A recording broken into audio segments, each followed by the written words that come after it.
على طول مرة تانية في الوسط، محمد راجح، اللمسة ترجع خطيرة جدا، مرتدة بينية، مفيش تسلل، جول أول، الهدف الأول من عبد الله المصري، الهدف الأول لكتيبة رضا عبد العال لأبناء السيد البدوي، يظهروا هنا في ملعب الإسكندرية من دقيقة واحدة، من دقيقة واحدة. قلت إن رضا عبد العال لسان حاله يقول انتظروا انتظروا، ففريق طنطا سيسجل هنا في ملعب الأولمبي. بالفعل طنطا يسجل أولى أهداف اللقاء مع الدقيقة 19 من أحداث الشوط الثاني. طنطا يسجل، عبد الله المصري يحرز 1-0 لأبناء السيد البدوي لجنود رضا عبد العال في هذا اللقاء العصيب.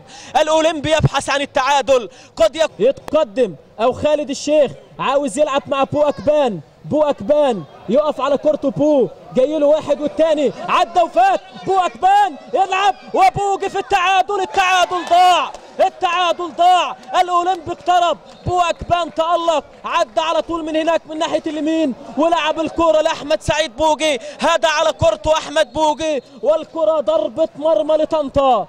الأولمبي يقترب، هل يندم الأولمبي على هذه الفرص؟ على طول رضا عبد العال